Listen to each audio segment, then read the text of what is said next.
নুনুতন্ত্রের একটা উৎকৃষ্ট উদাহরণ হচ্ছে যে সনাতন ধর্মে একটা ছিল সতীদাহ প্রথা।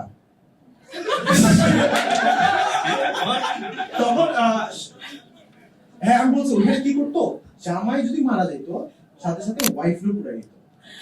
মানে ওইখানে নুনুতন্ত্রে এমন অবস্থা, আমার নুনু থাকতে মানে মানুষের ওইখানে আমি মরার পর আমার বউ জীবনে সুখে রাখতে পারবো না।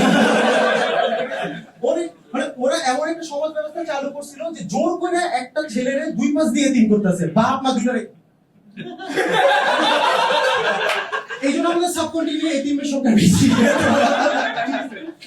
এন্ড মানে খুব মানে জিনিসটা খুবই স্যাড, ঠিক আছে? তখনকার সময় বউরা যে জামাইকে বলতো যে তোমার কাছে আমি বাঁচবো না, ভালোবাসা বলতো না।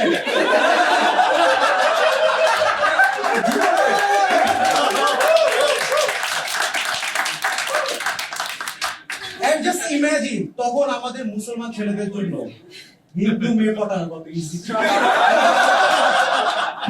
আমরা যে বলতাম আমার সাথে আসো প্লিজ কম, কোনো ফায়ার হ্যাজার্ড নাই। And that's how তখনকার সাবকন্টিনেন্টে পুরুষরা দাওয়াত দিত।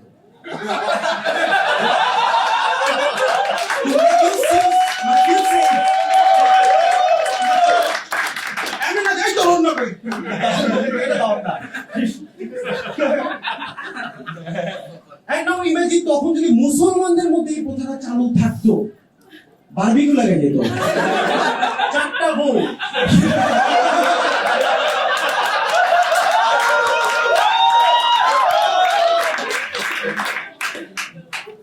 বাট একটা জিনিস ইমাজিন করো, এখন পর্যন্ত যদি সতীদাহ প্রথা চালু থাকতো কি জিনিসটাই হইতো। আমাদের দেশে 2-3টা প্রধানমন্ত্রী আসতো না।